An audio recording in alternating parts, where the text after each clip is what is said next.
Buonasera e benvenuti a questo speciale TV7 Match. Questa sera parleremo di salute, parleremo di donna, parleremo di bambini e diritti dei più deboli.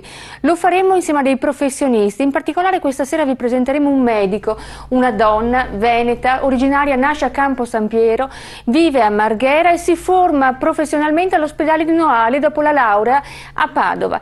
Con noi questa sera il numero 2 dell'Organizzazione Mondiale della Sanità, la dottoressa Flavia Bustreo. Buonasera. Buonasera, che piacere essere qua con i colleghi. Il piacere è nostro, infatti presentiamo immediatamente i colleghi coprotagonisti di questa puntata. Con noi Beatrice Dalla Barba, pediatra dell'azienda ospedaliera di Padova. Buonasera dottoressa. Buonasera a tutti, è un onore essere qui con la vicepresidente dell'Organizzazione Mondiale della Sanità. Benissimo, con noi anche Paolo Simioni, presidente Ordine dei Medici di Padova. Buonasera. Buonasera presidente, benvenuto. Buonasera, anche a lei. Leopoldo Costa, presidente Rotary Campo San Piero Padova, oltre che ovviamente cardiologo del Padovano. Buonasera, lei qui è un coprotagonista perché è autore un po' di questa presenza in Veneto, in Padova, di Flavia Bustreo. Un premio importante verrà assegnato appunto questa sera. Premio Donna 2015, sarà un onore per noi, un piacere poter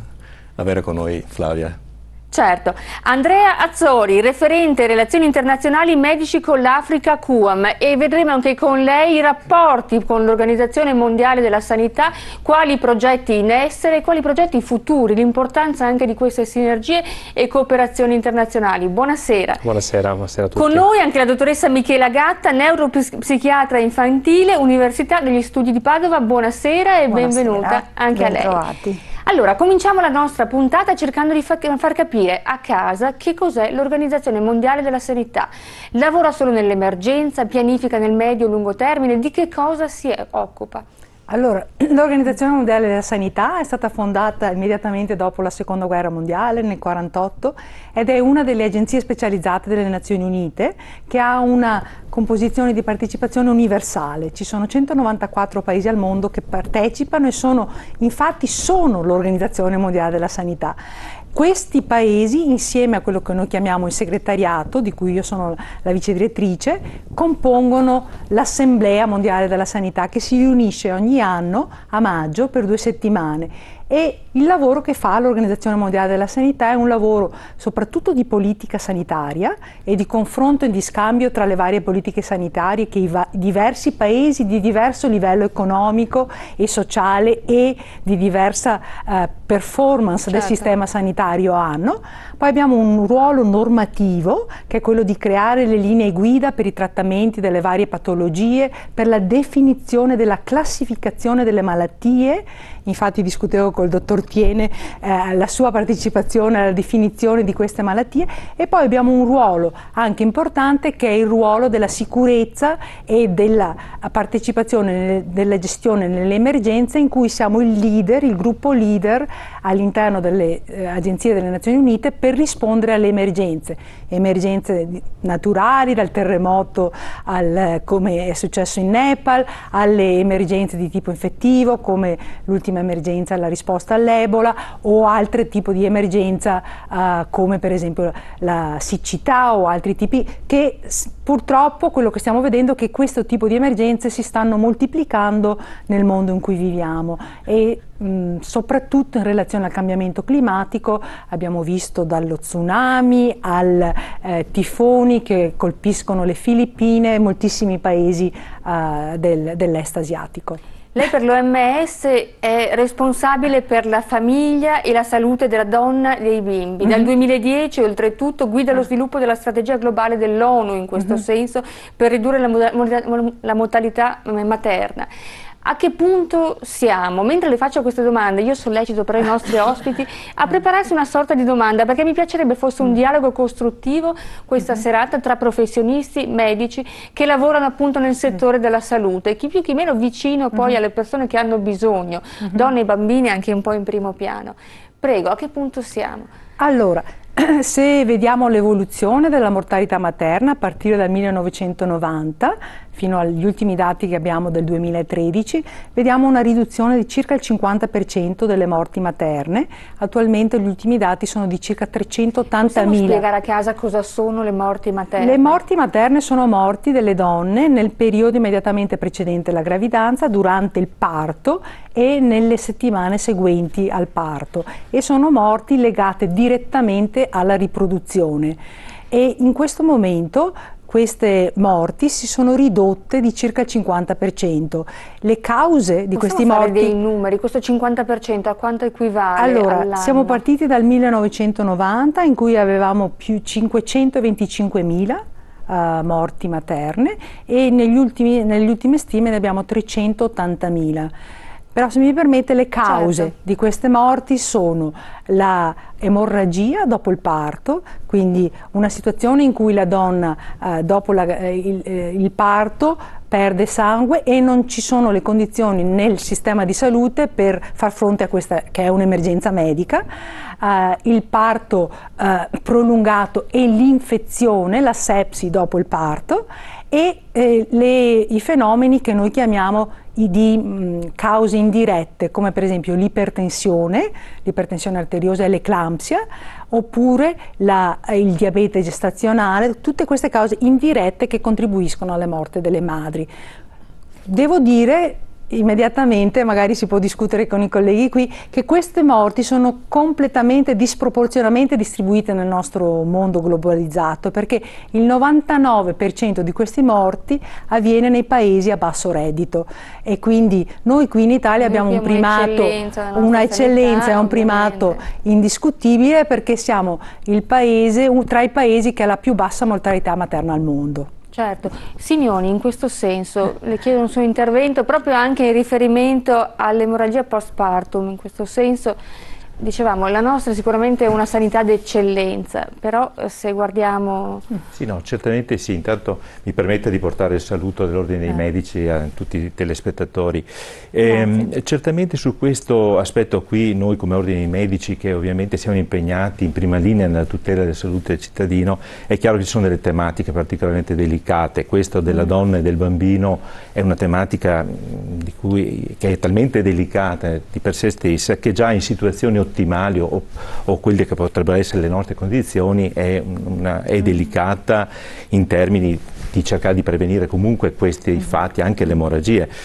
Noi possiamo fare una stima grossolana di una morte per milione circa in queste zone, mentre nelle zone, diciamo, nei paesi in via di sviluppo, per esempio, o nei paesi comunque non ancora industrializzati, siamo attorno a 1 a 1000, quindi 1000 volte tanto questo rischio. Quindi è chiaro che c'è da fare, e c'è da fare molto, perché in questo caso ovviamente c'è l'unità materno-fetale, quindi si interviene su questa unità nel tentativo di salvare la mamma e anche il bambino da delle complicanze estremamente gravi che possono appunto arrivare fino alla morte. C'è spazio, credo, oggettivo per questo.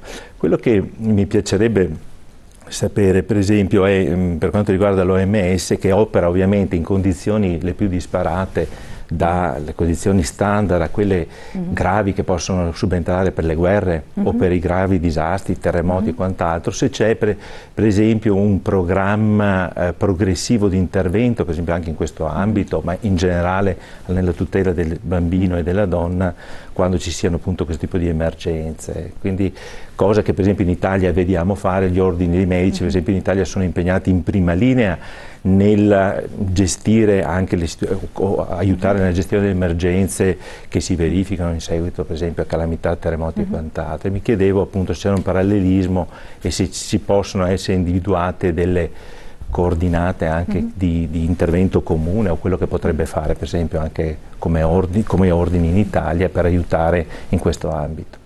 Prego.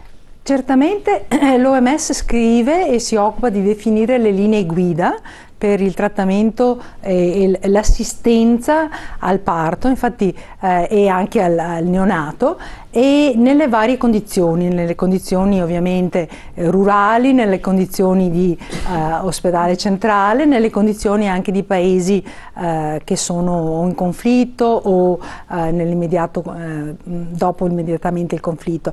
Quello che facciamo normalmente è che abbiamo delle linee guida globali e poi lavoriamo con i paesi per nazionalizzarle, se vogliamo, per adattarle alla realtà locale, e lo facciamo sempre con la partecipazione dei vari professionisti di salute.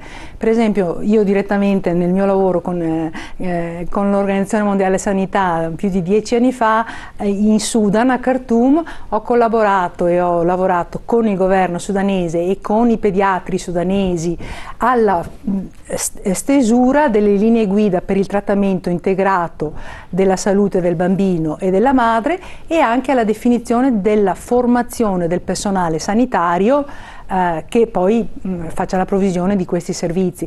Io credo che questa collaborazione è molto più intensa nei paesi che ovviamente hanno una capacità più debole di creare questa formazione, anche queste strutture, però credo che in un mondo globalizzato dove stiamo vivendo, questo tipo di collaborazione anche con paesi più sviluppati potrebbe essere molto interessante, e anche credo che l'ordine dei medici e le professionalità dei medici potrebbero giocare un ruolo interessante e anche un ruolo di scambio molto importante. E parlando di interazioni, io chiamerei in causa a questo punto il QAM, partner dell'OMS da molti anni anche su progetti specifici.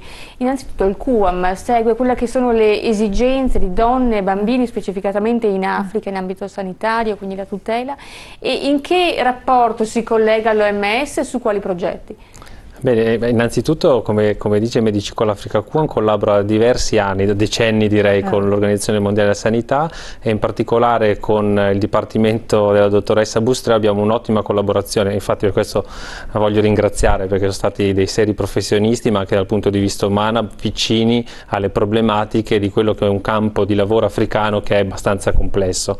Ma dentro di questo abbiamo lavorato con l'OMS all'interno di un programma negli ultimi 3 anni almeno, che si chiama Prima le mamme e bambini. Quindi è un programma sanitario che vuol dare accesso gratuito e di qualità alle donne incinta nelle strutture ospedaliere di 4 paesi, che sono l'Etiopia, l'Angola, l'Uganda e la Tanzania. È una sfida che si lancia su 3 livelli, che è quello sanitario ospedaliero, quindi la qualità del servizio che un ospedale africano con poche risorse, con pochi professionisti sanitari riesce a dare alle donne dei loro paesi, insomma delle loro regioni. Il secondo livello è quello comunitario, perché la sfida è collegare le comunità alle strutture sanitarie, che sapete a volte sono lontane, ci sono difficoltà nell'accedere a questi servizi, e la terza sfida è quella dell'equità, cioè di dare un servizio di qualità a tutta la popolazione, soprattutto a quello che noi chiamiamo l'ultimo miglio, cioè le donne più povere all'interno di una popolazione già povera come quella dell'Etiopia ad esempio, ma che ha delle caratteristiche specifiche, per cui sono donne che non hanno accesso ai servizi sanitari, magari hanno delle problematiche familiari e quindi sono ancora più marginalizzate all'interno della società. Con l'OMS, con l'Organizzazione Mondiale della Sanità, collaboriamo quindi all'interno di questo progetto, e poi abbiamo dei programmi di ricerca specifici. Da anni il QAM sta investendo nella valutazione scientifica dell'impatto dei propri programmi, quindi vogliamo dimostrare l'impatto sulle persone, quindi sulle donne, sui neonati, ma anche sugli uomini e tutte le popolazioni, dell'intervento che facciamo di cooperazione sanitaria. Quindi per ogni risorsa che andiamo a mobilizzare, a richiedere ai nostri donatori, vogliamo sapere qual è l'impatto locale. Certo, peraltro parlando di questo tipo di attività di supporto anche sanitario a donne e bambini, c'è un impatto sociale che poi si può tradurre anche in un impatto vero e proprio economico nei singoli paesi?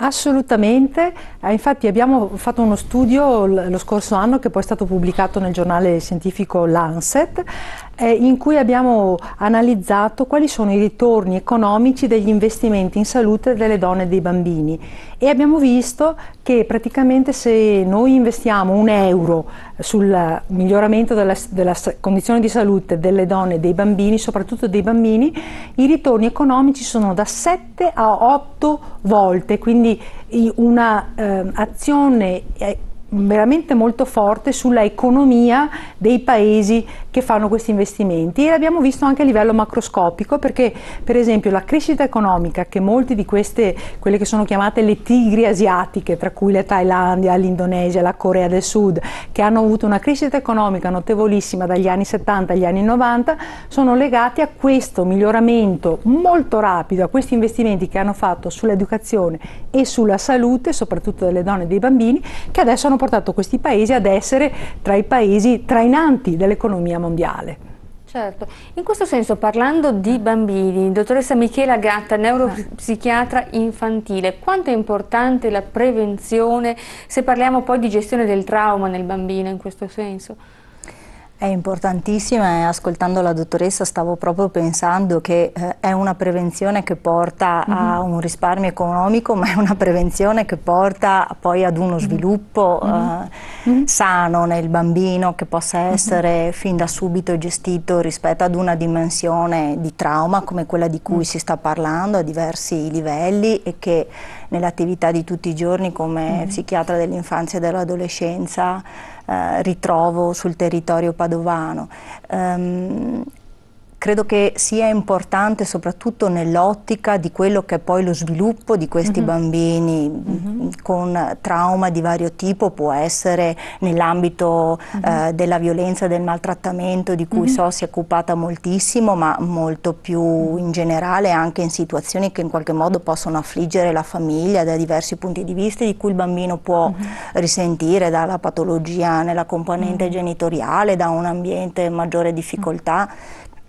Ecco, prevenire significa in qualche modo poter assicurare una traiettoria di sviluppo e poter anche intervenire favorendo la possibilità di risparmiare al bambino e alla famiglia una serie di disagi, ma anche, visto che oggigiorno l'economia è quella con cui si fa i conti, anche quando si fanno i progetti, i programmi e le decisioni di investimento economico, è anche qualcosa che porta alla possibilità di risparmio. Allora qui la domanda che sorge spontanea alla dottoressa, che forse è un po' anche una preoccupazione,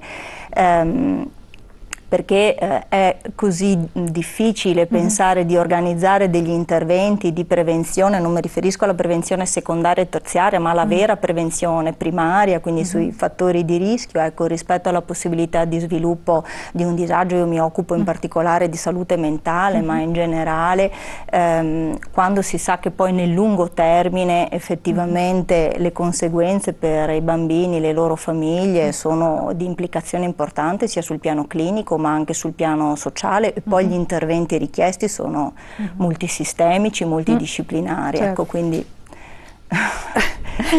allora, intanto è un punto importantissimo, perché questo impatto degli investimenti in salute del bambino sull'economia sono mediati dalla capacità cognitiva che il bambino sviluppa, per cui se il bambino nasce sano, cresce sano, questo aspetto dello sviluppo cognitivo è legato a quello che chiamiamo i determinanti sociali della salute, e tra questi determinanti sociali ovviamente la famiglia, la coesione della famiglia, la società che circonda il bambino, gli stimoli che vengono portati al bambino, stimoli educativi, stimoli positivi o negativi, come nel caso del trauma, sono importantissimi. Quindi questo legame salute, sviluppo cognitivo e impatto sull'economia è importantissimo. Il punto che viene sollevato è che perché è difficile? Perché gli aspetti di collaborazione multisettoriali effettivamente sono abbastanza complessi da sviluppare quando si deve far collaborare diversi settori, dall'educazione alla salute, alla prevenzione, che coinvolge anche gli aspetti culturali. Quando si parla per esempio di violenza contro il bambino o anche di violenza contro le donne, chiaramente ci sono degli aspetti di società, di cultura e di comprensione di valore che viene attribuito al bambino o alla donna. Quindi queste collaborazioni sono particolarmente difficili, e non soltanto questo, ma hanno bisogno di una leadership politica chiara, perché le collaborazioni tra vari settori devono partire effettivamente dalla leadership più alta a livello del governo. Abbiamo visto queste difficoltà quando parliamo per esempio di progetti e programmi sulla nutrizione, che sono anche questi per definizione dei progetti e dei programmi multisettoriali, coinvolgono l'agricoltura, quindi di solito questo hanno un successo quando c'è un leader a livello del primo ministro, a livello veramente del consiglio governativo, che dirige e stimola questa leadership. In questo senso, se mi permette una cosa che vorrei dire prego. sulla salute dei bambini, perché abbiamo parlato del trauma e del problema dello sviluppo cognitivo, però in questo momento non vorrei che le persone da casa dimenticassero che la salute del bambino è ancora una grossissima sfida. Dal 1990, gli ultimi dati che abbiamo pubblicato, abbiamo visto una riduzione di circa la metà delle morti dei bambini sotto i 5 anni. Siamo passati da circa 12 milioni nel 1990 a circa 6 milioni di morti all'anno. Quindi è un fenomeno con cifre esorbitanti. Non si riesce quasi ad immaginare delle cifre e che sono l'espressione, a mio modo di vedere, sono l'espressione di questa ingiustizia e inegualità che il mondo attuale ha al suo interno, perché queste morti infantili, ancora più delle morti materne, sono morti che sono facilmente prevenibili. Le do alcuni esempi di alcune cause. Circa 1 milione di queste morti sono morti del neonato che muore di asfissia. Un neonato che nasce, che è sano, che però ha avuto un parto prolungato e ingerisce del liquido amniotico, vedo che la pediatra, qui abbiamo la dottoressa Della Barbara, al momento della nascita non ha la possibilità di essere assistito dal personale competente che sia in grado semplicemente di fare una piccola aspirazione di quel liquido amniotico, di far ventilare il polmone e di far respirare il neonato in maniera adeguata. 1 milione di bambini quasi 1 milione di bambini all'anno, di neonati all'anno, che vengono persi per questo. Abbiamo ovviamente le malattie infettive trasmissibili come la polmonite e la diarrea, che ancora sono veramente una problematica importante, e anche queste malattie sono facilmente prevenibili dai vaccini e sono facilmente trattabili da antibiotici semplici e oppure riidratazione orale nel caso della diarrea. E la mancanza è la mancanza del sistema, del settore sanitario, di avere operatori che possano riconoscere il bambino, per esempio affetto da polmonite, e trattarlo in maniera adeguata. Al di sotto di tutto questo non vorrei che dimenticassimo chiaramente l'aspetto importantissimo che la nutrizione ha sia per la madre che per il bambino. Dottoressa Della Barbara, lei fa sì con la testa. L'importanza dei vaccini. Si parlava, peraltro, Flavia Bustreo è vicepresidente dell'Alleanza Mondiale Vaccini, un'importanza appunto strategica sicuramente, quella dei vaccini a livello mondiale, un impegno che... Sì, questo è vero, però mi ha suscitato delle riflessioni che vorrei portare. Allora, si parla tanto di nutrizione materna e del bambino, e una delle mie fissazioni, dicono, è quella dell'allattamento. Io credo che la dottoressa non potrà che confermare che il latte materno si traduce in salute del bambino. Ora, addirittura si parla di 1,5 milioni di morti per problemi di questo genere, e 800 milioni di bambini, 800.000 bambini che possono essere salvati con l'allattamento al seno. E questo non vale solo per i paesi in via di sviluppo, anche qui. Allora, il termine che esce continuamente oggi, che è la parola prevenzione, spesso non trova, come diceva giustamente la dottoressa, delle strategie sanitarie adeguatamente indirizzate, nel senso che spesso, siccome la prevenzione paga dopo, prima lei diceva con $1 speso, $1 speso ne guadagno 8, con l'allattamento è la stessa cosa. Io faccio parte, io lavoro con l'OMS, con l'UNICEF, e mi occupo di formazione degli operatori sanitari, perché è questo che spesso manca. La donna desidera allattare e poi non ci riesce perché o le strategie organizzative ospedaliere non sono adeguate, per esempio non c'è il rooming-in, oppure non c'è questa separazione, no, della mamma e del bambino, e in parte perché c'è una scarsa conoscenza, per cui formare gli operatori sanitari diventa una strategia fondamentale per favorire l'allattamento al seno. E credo che questa sia una vera prevenzione. Cioè, il Lancet tanti anni fa ha scritto se esistesse un vaccino che potesse salvare milioni di vite, che fosse poco costoso, che fosse disponibile a tutti, eccetera. Beh, esiste già, è il latte materno. Io credo che questo dovrebbe essere uno slogan da continuare a ripetere, e mi piacerebbe sapere il suo parere. Per quanto riguarda i vaccini, di cui so quanto si occupa la vicepresidente dell'Organizzazione Mondiale della Sanità, ecco, quella è una criticità, credo, nel senso, lo è abbastanza, nel senso, il Veneto è stata la prima regione che l'ha reso facoltativo il vaccino. Ora questa poteva essere una, come dire, un punto di forza, perché la politica sanitaria, anche se con difficoltà, sta cercando di passare da una logica prescrittiva del tu devi a una scelta invece partecipata e condivisa, quindi di informazione che i medici dovrebbero dare alle famiglie per così. Io ho letto con molta preoccupazione quello che lei ha denunciato, e quindi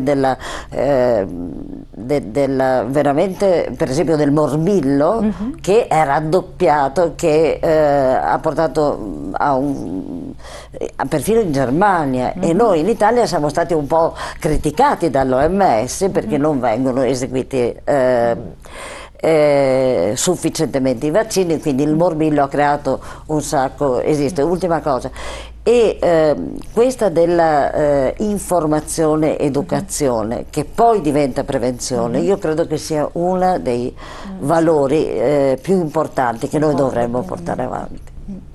Allora, innanzitutto, se posso dire, innanzitutto il valore della nutrizione sulla salute del bambino e sullo sviluppo, lo sviluppo cognitivo del bambino è importantissimo, e non potremo essere più d'accordo, come ha detto, sull'importanza dell'allattamento al seno.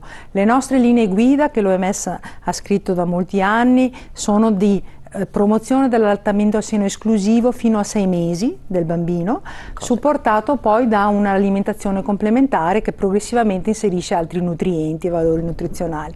Questo è particolarmente importante nei paesi a basso reddito, perché la nutrizione, per esempio con acqua o con latte artificiale, può essere contaminata, e quindi si entra in una dinamica in cui il bambino precocemente viene esposto a diarree che sono ovviamente negative per la sua crescita. Però è lo stesso importante anche in paesi come l'Italia e altri, dove il valore nutrizionale del latte materno è senza discussione.